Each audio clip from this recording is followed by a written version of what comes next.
I think we're going to get started in just a minute. We have a small room here. Usually we are a packed house, but we had a very targeted invite to outreach agencies that we knew had outreach. Oh, can you grab? Thank you. Agencies that we knew had outreach programs. So we always have this issue where we have twice as many people register, but then obviously schedules get busy. My name is Stacy. I'm on the HMIS team. I've met many of you before. For some of you, this spiel is going to be a little bit of a repeat, but I know we have some new people as well who haven't been to one of our trainings. We conduct dual audience trainings as often as possible, where we have an in-person opportunity, and we also have people who are online seeing the slides. We're recording as well to make it a resource for people later. And so folks online, you should be able to hear me. You should be able to see the slides. Questions can be posted to the chat room in the Zoom tool that Danielle then can make sure we get your questions answered. Our other co-presenter, Kate Speltz from King County, is online right now. Couldn't be here with us in person, and we'll have her speak up. We'll unmute her and have her speak up when the opportunity arises, and if she flags us that she wants to speak up at any point. And I know that folks online, it's hard to hear the whole room. When we have questions, we'll try to make sure to pause and repeat the question as much as possible. I'm behind this giant podium because my cord is really short to the monitor, and I have to speak into this computer to make sure that the online audience can hear. So and that the recording is clear. So sorry, I have this giant podium. It's very official. Okay. So those of you in the room have the agenda. I know we sent that out to the online audience last night. We're just really trying to make sure that outreach projects have an opportunity to hear about the items and the workflow in Clarity Human Services in the HMIS system that specifically impact them, especially because we've had recent rounds of new funding that have brought in a lot of new outreach projects using HMIS in a way that they hadn't been before. We did welcome introductions. For those of you who are currently documenting outreach in HMIS, how's it going? I guess show of hands in the room, how many people are doing enrollments and contact services and everything already in HMIS? Okay. And anybody want to share how's it going? Sure. Sure. So if folks couldn't hear, it's a little rough, partly because, and we're aware of that, and we'll talk about it a little bit today. With low barrier services, you don't have all that data necessarily right out of the gate. And so how do you collect that kind of data, and how that data feeds its way into HMIS? Anybody else want to share? Doesn't all have to be positive. Sure. Well, if it's truly data not collected, then you have to do that. That's true. We will always be reaching out to try to increase data completion and comprehensiveness in the system all the time, right? Because we're always trying to reduce the missing data percentage. I think that we and other folks looking in the system, funders, understand that certain types of projects, such as street outreach, such as high volume emergency shelter, may have higher rates of missing data on certain data elements. Ideally, anytime you have any updated data on a person, getting that in the system, just so that as a community, we have sort of a clearer picture of everybody being served. But yes, if it's truly data not collected, then you have no choice, that you have to enter that. We want the data to be accurate, obviously. Yeah. Yes, absolutely. And we can talk about that as we go through the slides as well. So there was a question about how do we go back and update client information if we get it later, and the answer is yes. There is a client refuse selection, and there's a way to enter de-identified clients, and we're going to, and so that's good. So that's another issue of how, that's good that you're bringing that up, because that's a important issue that we know outreach projects are probably dealing with. And so there's still a way to get data into the system through a de-identified client record, so that you're still trying to count that person and have them in the system, and showing that your project is giving services for the funders that are going to be pulling reports directly from HMIS. The why it matters, obviously, we're going to dig into the weeds of the how-to, but we wanted to start with why it matters. The first thing is that the intention is that it has benefit to the client overall. We understand, and everybody here understands, that it's an additional task to collect information from clients, to collect the data, to enter it into the system. But as a reminder, we have a continuum-wide HMIS system.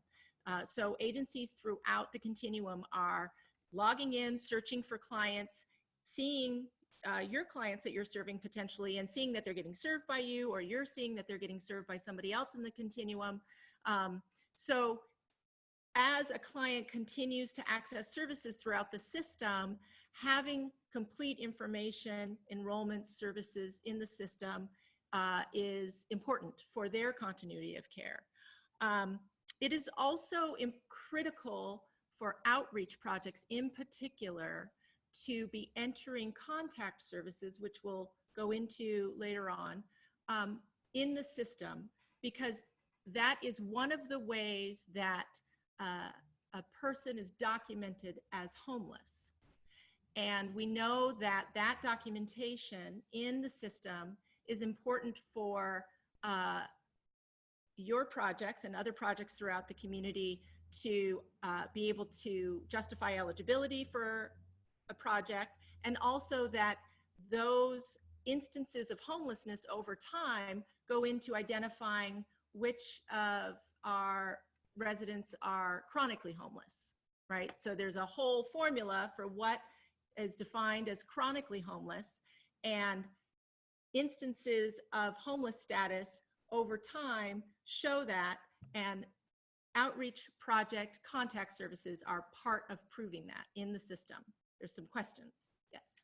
How do de-identified clients, how does documenting their chronic homelessness if they're de-identified? Because some of our guys will sometimes say, I don't want to tell you anything, and then they'll come back and say, well, okay, I decided to tell you stuff. And so they have two records in there. Right, right. So to the extent that, so if you're just dealing with a de-identified record in the system, but you know who they are outside of HMIS, it's just that they haven't consented to having their personally identified information stored in the system. Correct, correct. That is a problem. You're right. Like that, it would be hard to tell somebody's full history if we don't know who they are, right?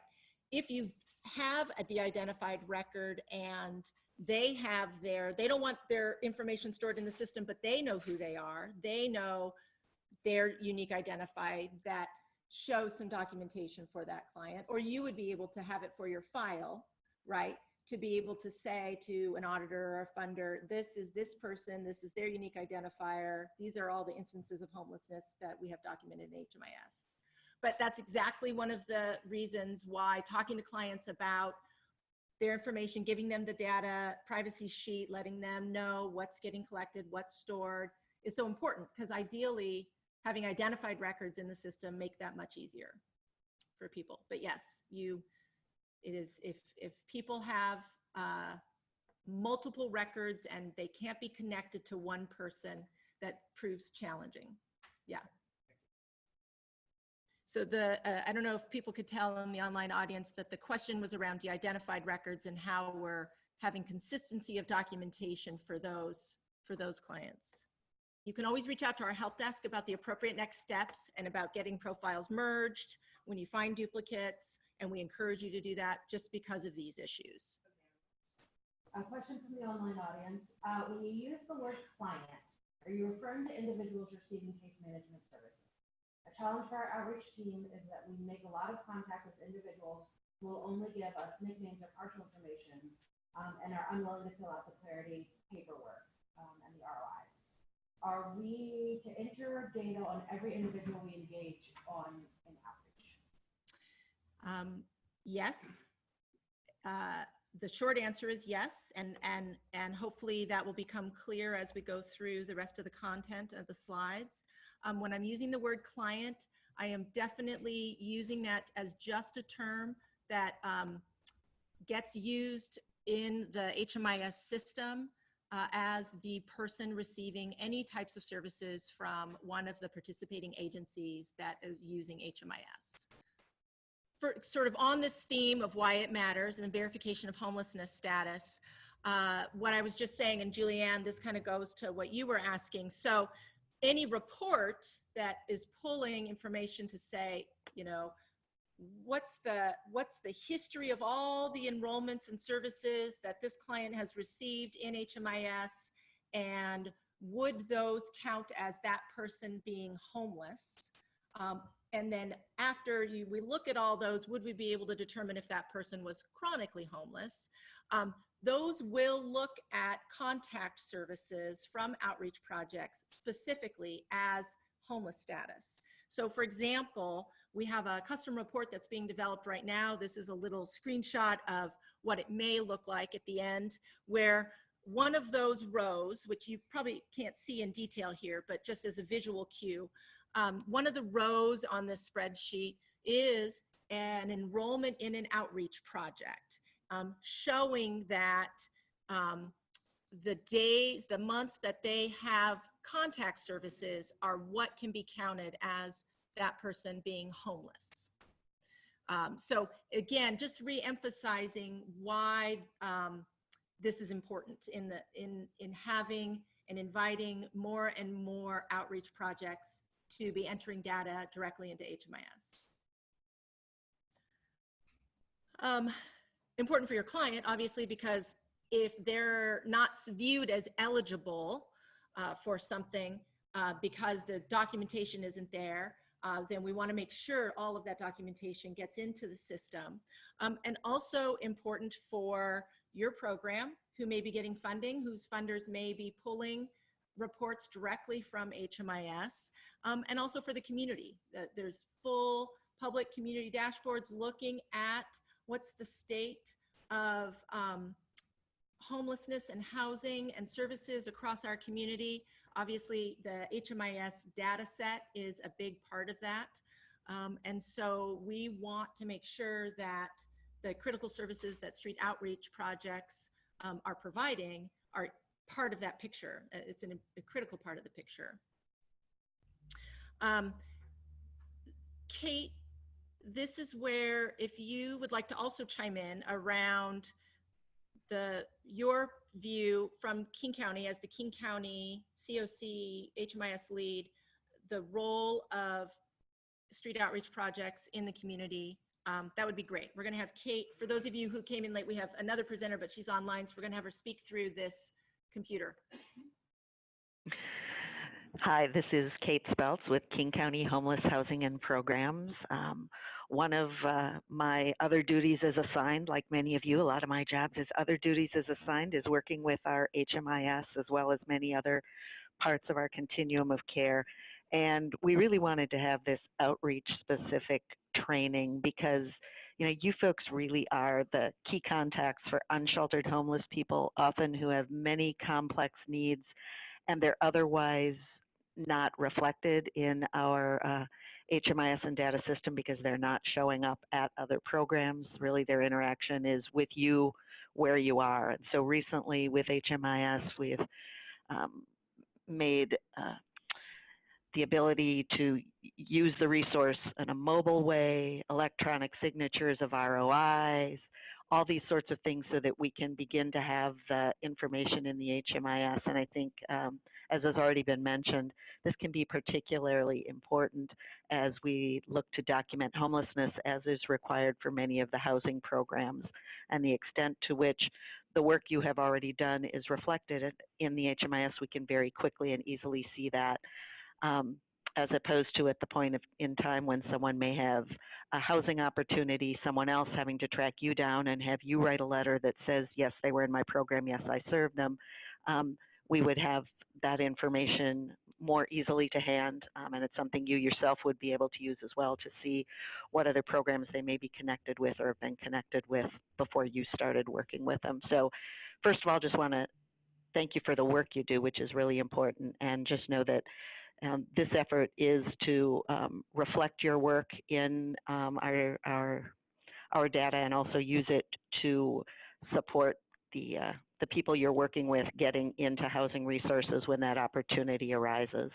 And I think everyone knows some of this data becomes more and more important, and the more of a story we can tell, the better we can hopefully get more resources and direct resources for people. So I don't have a lot more detail than that, other than to say thanks for the work, and thanks for your work to use HMIS so we can all collectively help the people that you are most focused on.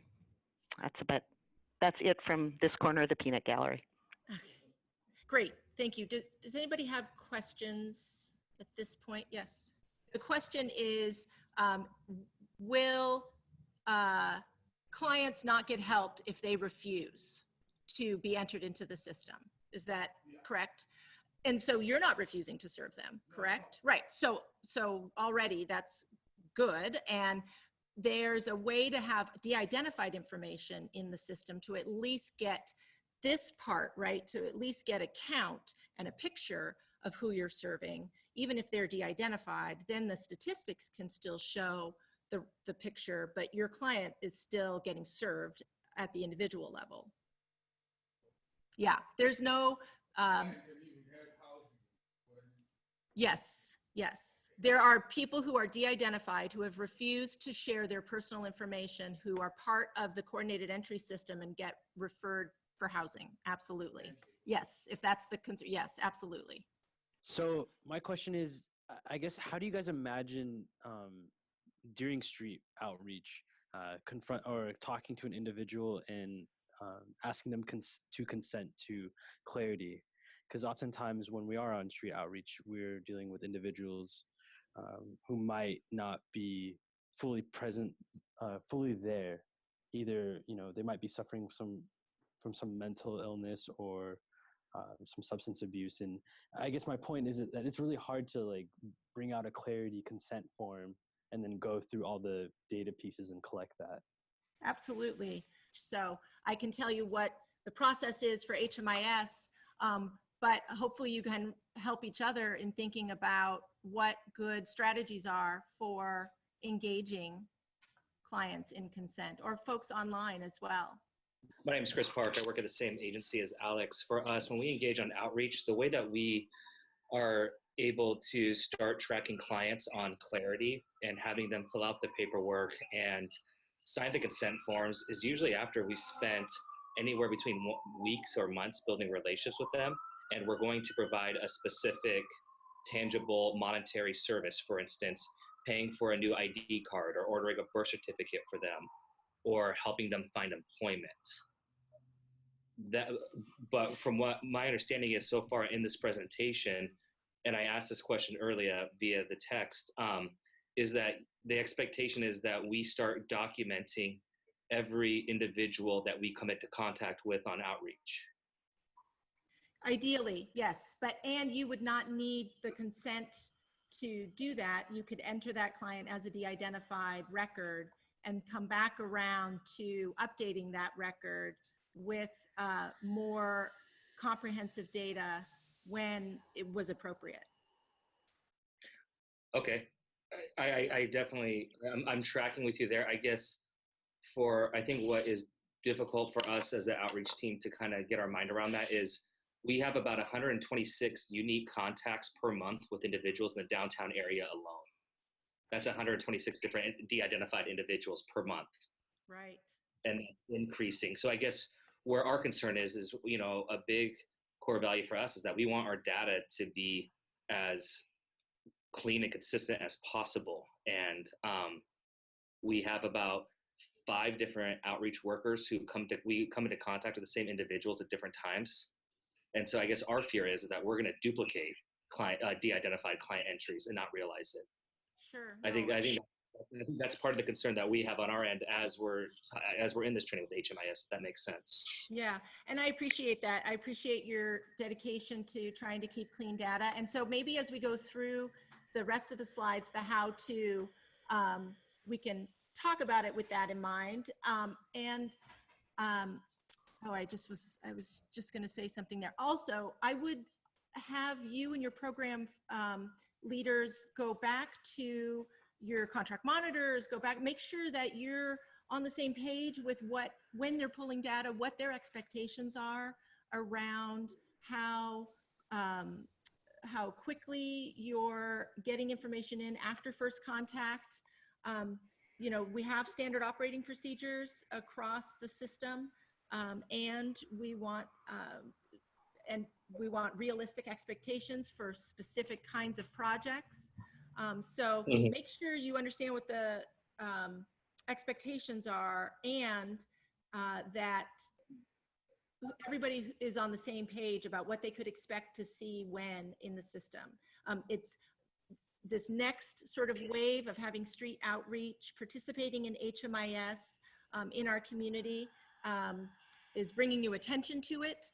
We want to try to support you all as much as possible. So if there's a need for a specific meeting with your agency, more technical assistance from our part, or for us to help facilitate a conversation with others who are looking, the funders who are looking at it, we're happy to play that role, because we just want to make sure that everybody, that you all are getting the support you need. We want to today sort of focus on the how-to, the why and the how-to, and then make sure that expectations are managed the whole time. Thank you. Thank you for taking the time. I apologize if we took up. Oh yeah, no, that's too much. great. Thank you for your question. Okay. I'm going to get into the nuts and bolts of the how-to. Doesn't mean that we can't have more questions around the why and the how can we do this with the population that we're serving. But I want to make sure we have time to get through the how-to. For some of you, this you've been through this process before because you're already enrolling clients or serving clients or entering data. For some of you, it's new. So we just wanted to make sure to have one comprehensive workflow for you at this training that's being recorded, so that it can be revisited as needed by you or your colleagues who couldn't make it today from other agencies. The workflow in HMIS, and again with the caveat that, as we've just been discussing, this is a specific population that you're serving and reaching out to.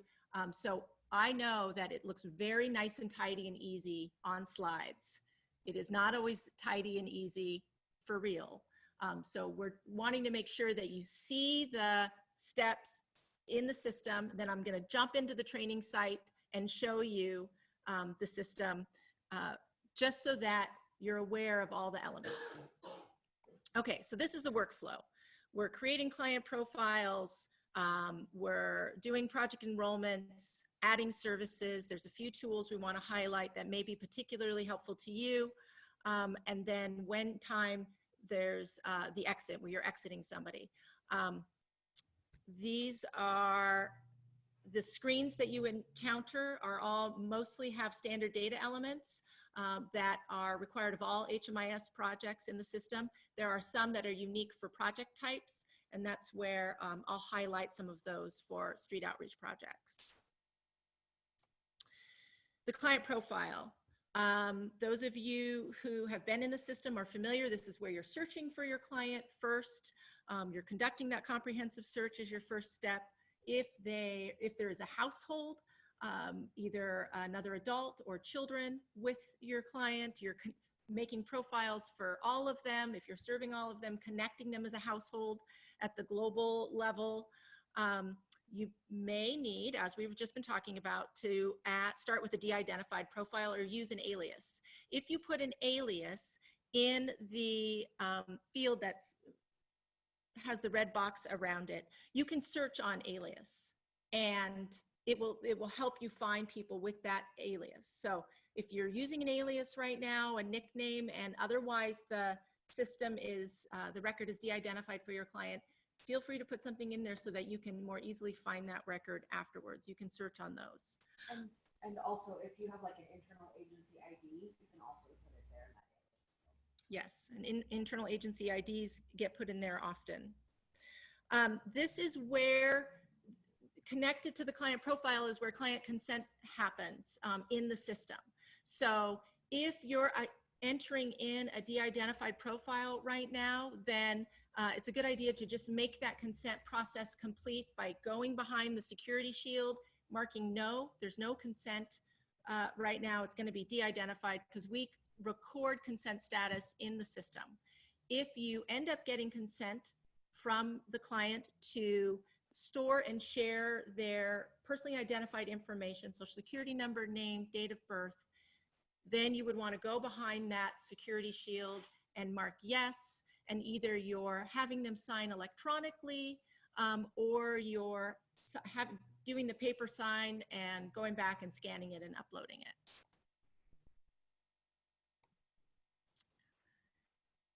De-identified profiles. We talked about this a little bit. Keep track of the unique identifier. There's a whole protocol for creating de-identified profiles, just because standardization really helps in the system, especially when you are searching. I know it seems tedious, but once you create a de-identified profile, the protocol says save it, get the unique identifier that gets generated, and then paste that unique identifier in the first name field and then resave it. Because if you do a search on client refuse or consent refused, there's going to be a million records that say consent refused in your search or in your most recent searches, and it really helps to have that in the first name field.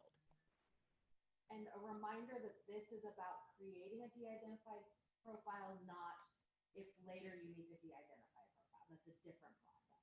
Yes, so just to make sure folks could hear, if you have identified profile and it now needs to be de-identified, never do that yourself. You contact the help desk. Electronic signatures, so I mentioned that. I wanted to mention it here today since it may be a useful tool if you're working with accessing HMIS out in the field on a mobile device, that clients can sign with their finger on a touch screen on the ROI, and then you can save it. It saves as a PDF, so if you do need to then later print it out, give them a copy if they were requesting it, or to put in a file, that's an option. We have other articles and how-to and help files around electronic signatures, but we just wanted to remind folks because it's relatively new for our system. I think the beginning of the year, it sort of is when it rolled out. So you now have a client profile and your household is set up, enrolling in your project. So this is where anybody who then finds this client and says, oh, I'm serving that client too, may then enroll that client in their project. So on the client's history tab, you might see a bunch of other agencies that are serving this client as well. The engagement date can be left blank at first. It is, and I'm going to get to another slide about it in just a second, but the enrollment screen for street outreach projects specifically have an engagement date. And if you've been using HMIS for any other project type, you might not have seen that field before. So you could enter it now, or you can enter it in the future. And then as you collect data about your client around their living situation and disabling conditions in particular, it is very important to go back and update that. Again, because those self-report fields of living situations, so where have you been living in the, where were you living before coming to this project, or right at this moment, place not meant for habitation, how long, when did homelessness start, all those answers, and then plus disabling condition goes into the definition of chronic homelessness. To clarify, are these the steps we should be taking when entering a contract with someone on the streets when we enroll them into the project? Yes, You need to have an enrollment before you can give a service, and a contact is considered a service. And that would be the way to document that contact. Okay, so date of engagement. There's specific definitions from HUD around date of engagement. And this is the definition that HUD provides us of what should go in that field. Every field, almost every field in every screen that you see is referenced in the HMIS data manual that HUD publishes, and that gives the very specific definition about the kinds of things that should go in there. And as a reminder, we'll send out these slides afterwards to all of you who registered, and we'll post this training on the training site. So the date of engagement is the date on which client interaction results in deliberate case assessment or client assessment, beginning of a case plan. That may be interpreted in a lot of different ways. I assume you know better than I when you would consider your client engaged versus just having a contact. It's important to remember that even if you enter a date of engagement, you have to put in a contact at the same time, because that date of engagement would never be counted as a contact by itself. So I wanted to emphasize that here. And then you may have an enrollment where it's just a bunch of contact services, and then you stop serving them and you exit them and you never have a date of engagement. And that is expected, that may happen sometimes. And so it's not required that you enter a date of engagement. It is important to know, because you may run and data quality reports. There's a HUD data quality report in our system that kind of gives you a nice comprehensive count of missing data and how many served. And street outreach doesn't get pulled into that unless there's a date of engagement. So HUD is assuming the data quality, we're not going to worry about the data quality as much for this report unless there's a date of engagement. So I want to flag that only. I mean, we're worried about it no matter here in King County, but I want to flag that just because you might see a discrepancy in some reports, and that's because certain reports have certain definitions of the universe of enrollments that get pulled into that.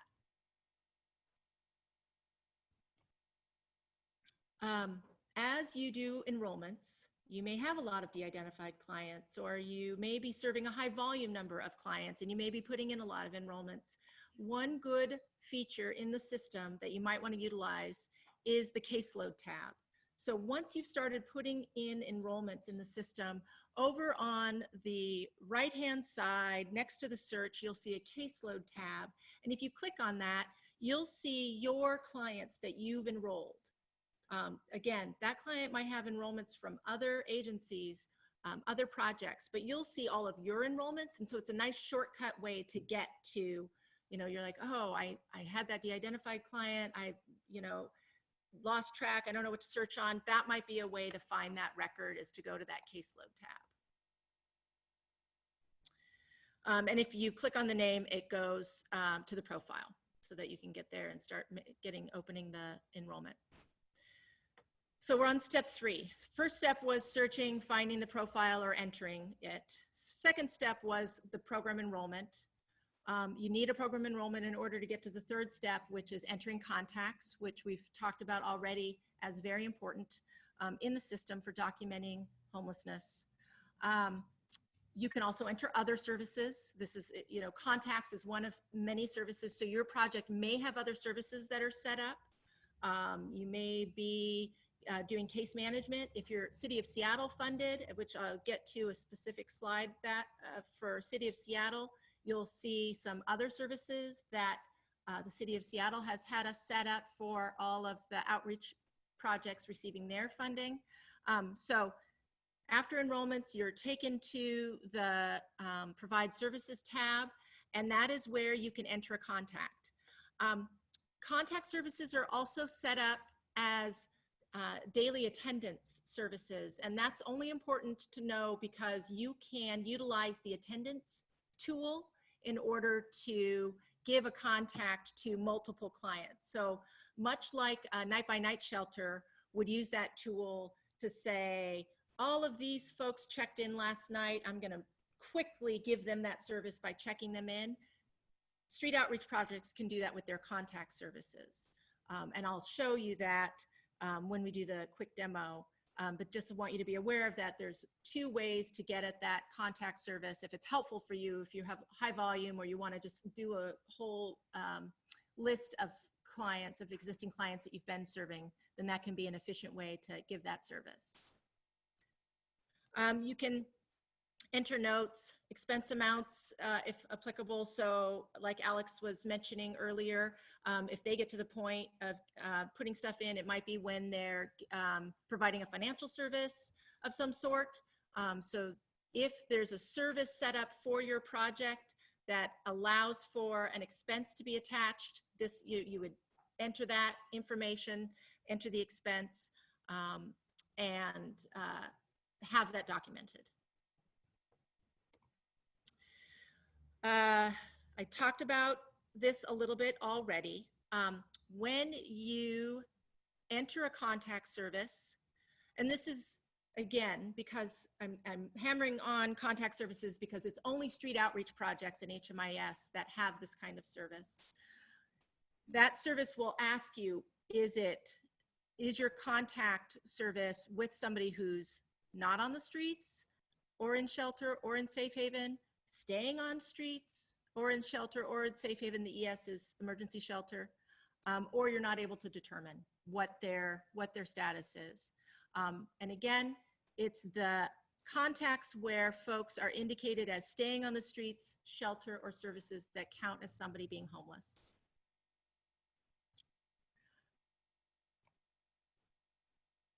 We wanted to have a specific slide for City of Seattle because we know that there's a now good handful of street outreach projects that have some unique services just for being funded by the City of Seattle funding. Those are referrals to authorized encampments and referrals to shelter. So if you're making those referrals, there's an opportunity and a requirement to enter that information in the client's record. There's going to be a new version of the Seattle-King County Outcomes Report that is actually supposed to go live tomorrow. That will now have a section in it showing the enrollments and with referrals to shelter and encampments and the percentage. Again, if you enter a referral service, it does not count as a contact. You would still need to enter a contact. So if that contact was all about making this referral, you want to make sure to enter the contact as well. Does that make sense to folks? Okay. All right. Two things that we want to mention that may be helpful to you in the system as you're going through these steps. So now you have an active record in the system for this client, the enrollment, the services. You're going back and adding services, updating data. There are two areas of the location tab that may be useful. One is we're always talking about the location tab is the only place that we collect contact information for clients. So if this client ends up getting a referral for housing through coordinated entry, you'll want to make sure that if you have contact information for this client, any kind of contact information, that you're creating a record in the location tab and adding that. The form that pops up has address fields, but it also has email, phone. You can put text in the phone. It can be my, this is his friend's phone. So you maximize that as much as possible. That may be the only way that another provider can get a hold of your client to give them services. You may not have that at all at first, obviously. So there's another part of functionality of the location tab where you can use mark a field interaction. So if you can see on the screen, And when you're in front of HMIS yourself and you go to the location tab, in the upper right-hand corner is this little, almost looks like a little GPS symbol, and that's exactly what it is. If you click on that, so you're with a client, you're with a mobile device, and you have it open to the location tab, you can click on that and it'll sort of put a dot on the map. This is where I had that, I met with this client. So it's a little marker. So then you can sort of see a map of field interactions with a particular client. If that's helpful to you, depending on your service provisions, your strategies, how it works for your project, then we just want to make sure that you're aware of that, because you may not have come across it before or needed it before.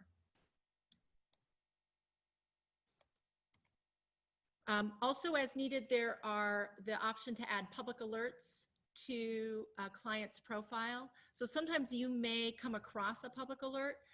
This is a way, it lives under the Notes tab, and it is a way to make sure other providers that come across this record in HMIS gets, are alerted to a particular situation. It most often gets used for language access. If a client, in order to better serve them, would be better served with an interpreter, writing that into a public alert, making sure that anybody else who comes across that record knows that.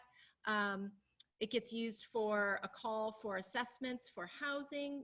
We have a resource available. If you can help us get this client assessed or triaged, then we might be able to put them in the pool for housing. So you might see, as you do searches, and some of you have already, I think, come across those, you might see that little alert at the top of a client's profile, and we can see one in the system in a moment. So we just want you to know that that's an option. Again, it's underneath the Notes tab at the bottom of the screen. And I will, obviously that area is public. I will pause, and for those of you who don't know, while I said, everything is shared across the continuum for HMIS, the notes are not. So only people in your own agency can see the client notes for a client enrolled in your project under your agency. Other agency staff can't go in and look at the client notes. That decision was made when the HMIS rolled out, and that's the one piece that is not shared between agencies. And does that apply to notes up at the Notes tab or notes at the enrollment level? Both. So there's two areas where there's notes. There's the Client Notes tab, which I have here on the screen with a little red box around it. And then when you're in an enrollment and you're in that sort of area where services are located, there's a Notes tab there. Okay, and then exits. We obviously don't want enrollments open forever. If you're not serving the client any longer, then we want to make sure that providers are going back and exiting, and we have policies around that. It also is just not useful for you if we're always coming back to you saying, oh, are you still serving this client after this many years? It looks like the last contact was 2 years ago. And so it's a data quality issue across the system. So we'll reach out to you if we see those kinds of things.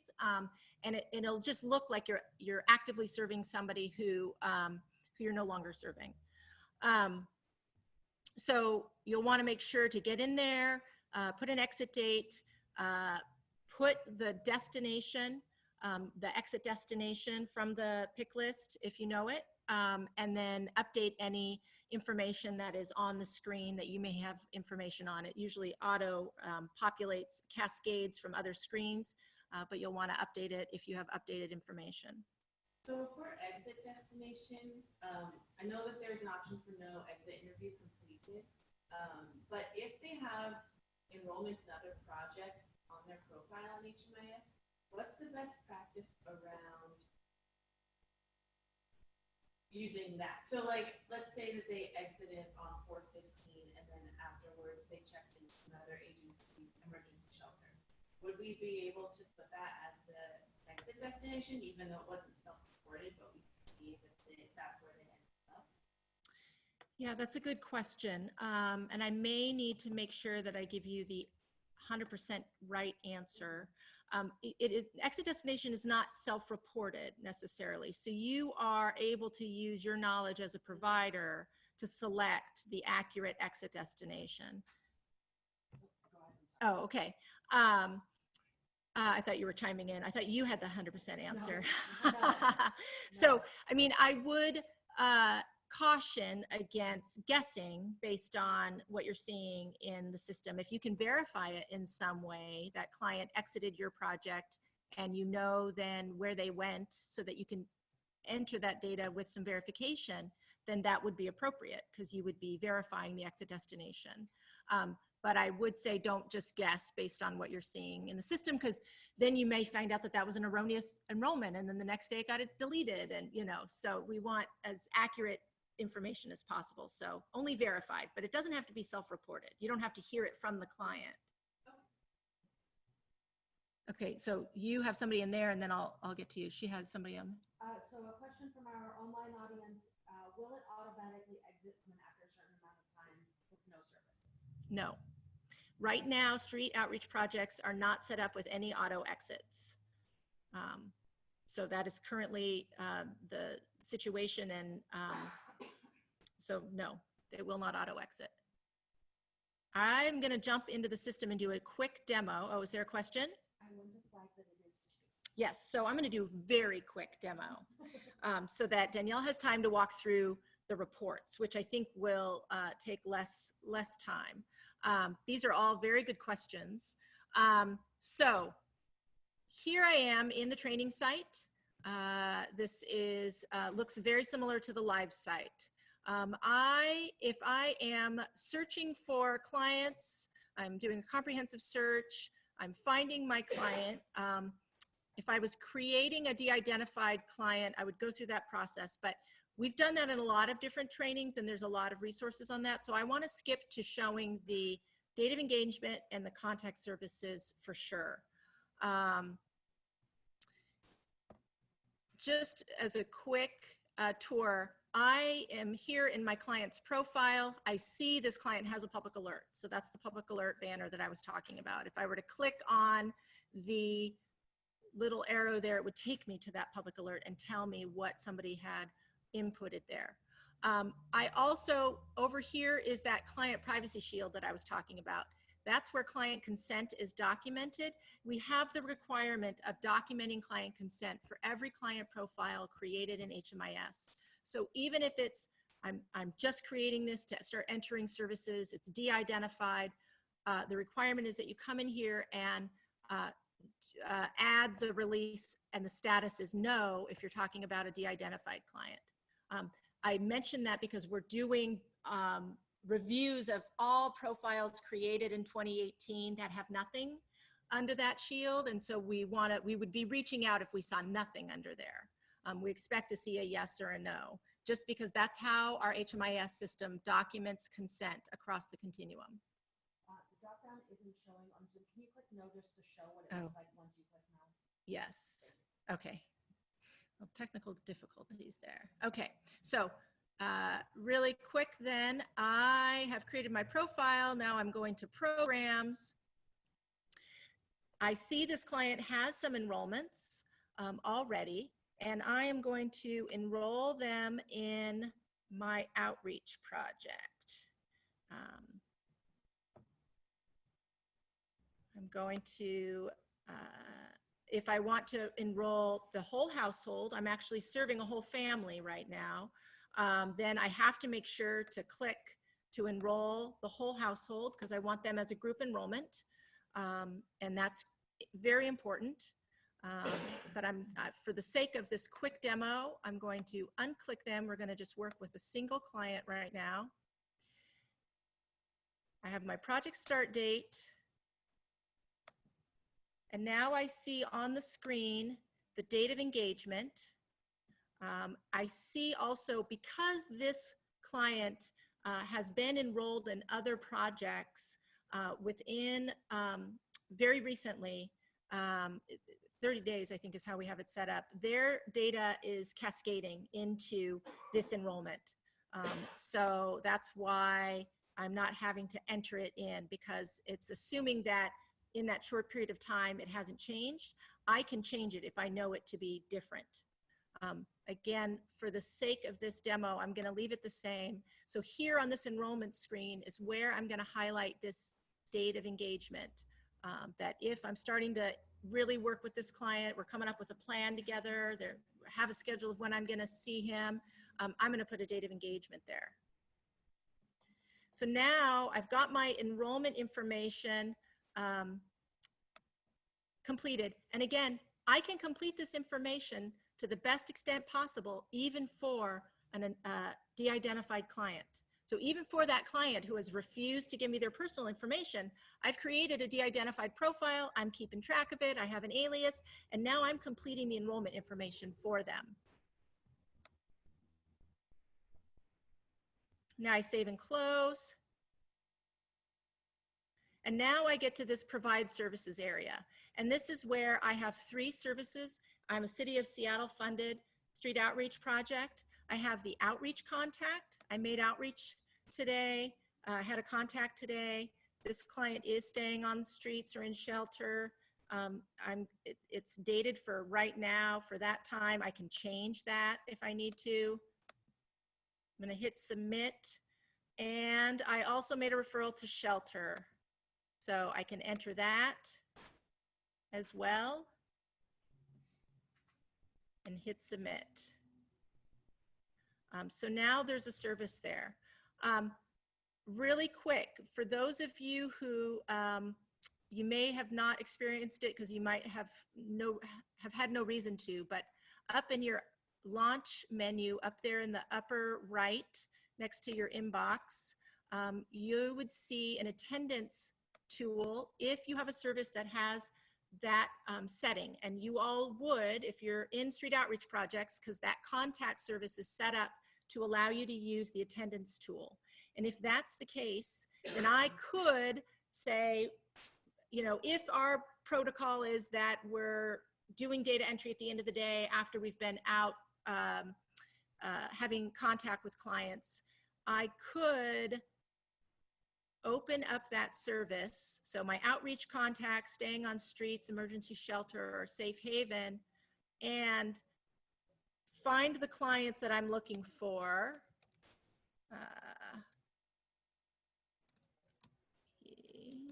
Was that? Find the clients that I'm looking for, and oh, I did it in the wrong service, sorry. And search and then move them over here. This is telling me they're not enrolled because I don't think I selected the right service from the list.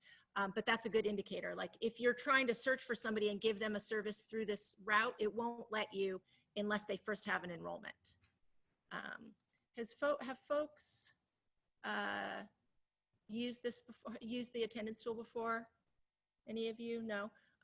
Definitely it can be a good way, and if you're seeing people over and over again, it'll give you a list of your clients over here in the right hand side. So tomorrow I could come, and in the last 4 months it'll show me all my clients who I've been serving, and I can just move them over into the attendance side. So if anybody ever needs a demo of this, I'm happy to go into more in depth on the attendance tool. And it actually we sometimes include these kinds of features in our newsletter, so we might have an article coming up about that as well. Back to this client's program now, I see this enrollment. If I open up that enrollment by clicking on the little edit icon, it takes me to the history of this enrollment, and I see these services that I have provided. So that's the way that you can make sure, you know, before you move away from the screen. If I needed to exit this client, I can come over here to the right side of the program enrollment box, click on that exit, and that is where the exit date is, the destination that we were talking about, and then updating the disabling conditions information. If I now have been serving and I have this long history of services, and now I think actually, now I really do have a date of engagement, that is where I would make sure to have a contact entered on that date and then come back to the enrollment screen by clicking on enrollment and enter the date of engagement down here. Does that help? Okay. We did a quick demo. We'll go back to the slides. If we have time at the end, I'm happy to show some more in the system. We just wanted to make sure to run through it quickly since everybody learns differently and sometimes people want to see the mouse moving around for sure. And now we want to show you some reports so that you know how to then look at all the data that you've been entering. So we wanted to cover some reports that we thought might be helpful kind of as you're looking at your programs, as you're looking at data, as you're trying to figure out kind of a plan moving forward. We're going to focus on 2, 4, 5 reports today. The program roster will show you who's enrolled in your program. The program details report is who's missing the data. We'll show you who's missing the date of engagement. And I'll go through, we'll briefly review each of these reports. This is just kind of a snapshot of what we'll talk about. So the third one is the program linked service review, and that will show who might be missing service contacts. The potential exits will show you who's inactive and may be eligible to exit or may need additional services added. And then we'll briefly show you the new version of the Seattle King County program outcomes, which is the report that's going live tomorrow. So this is what the program roster looks like.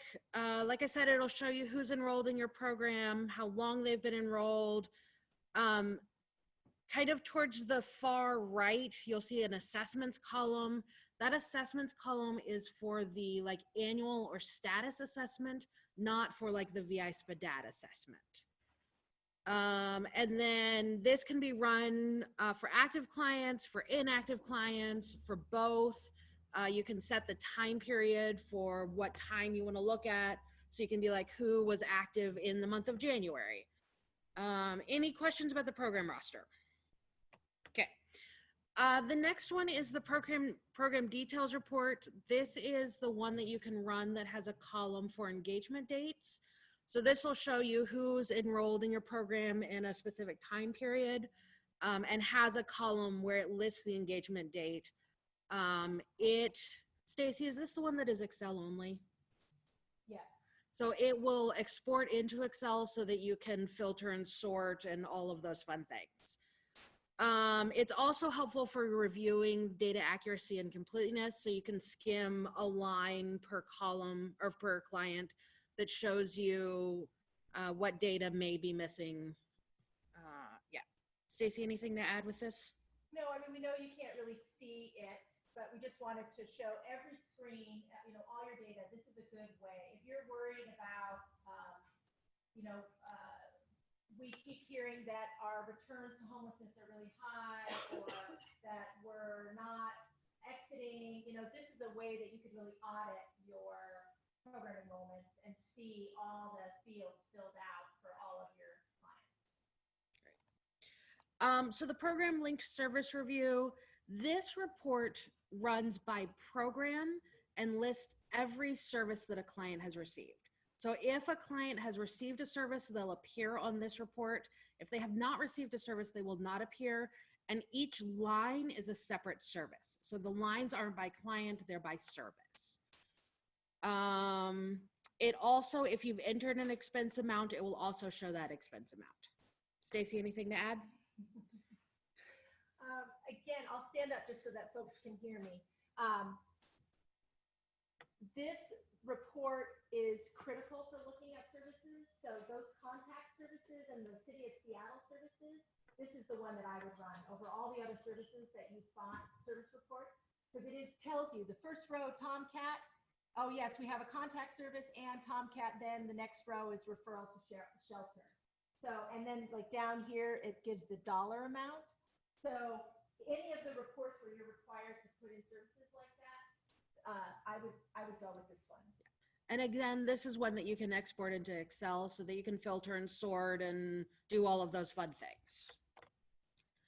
The potential exits report is one that would be good for the 90 days no contact, looking at clients that may potentially be eligible for exit. It's a report where you can set a cutoff date. And once you set that date, the report will show you anyone after that date who has not received a service. Yes.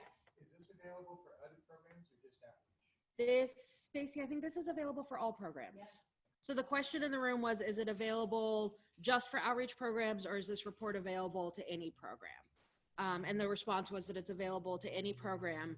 So what happens is you set the date, and then any client after that date who hasn't received a service will show up on the report. And it'll give you, the report itself will give you the date of last service. So this was a good way to flag either clients that should maybe be exited, or clients that have services that may not have been entered that probably should be. Stacy, anything you want to add with this one? Okay. The last report that we're going to talk briefly about is the Seattle King County Outcomes Report. This report format is new, and there is a line specifically about outreach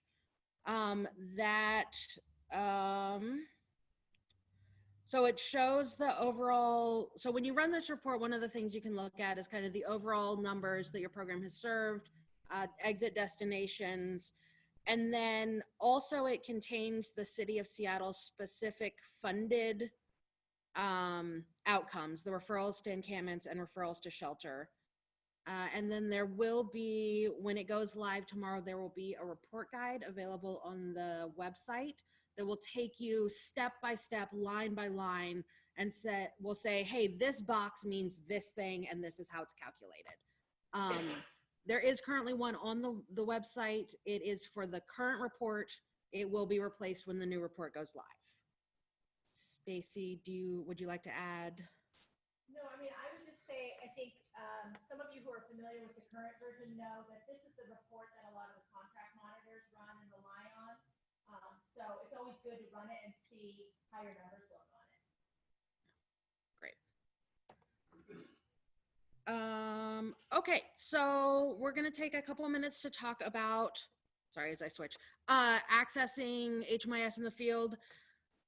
Some things to keep in mind, best practices, protecting client privacy, kind of be aware of where you are, who you're talking to, who may be able to overhear you.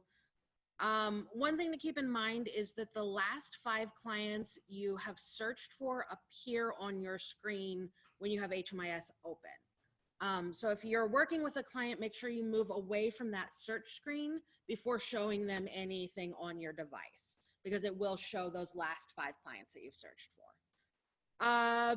Make sure you keep your password separate from your device. So don't write it down and carry it with you. Don't put it on the back of your phone or tablet or whatever. Protecting client data in HMIS.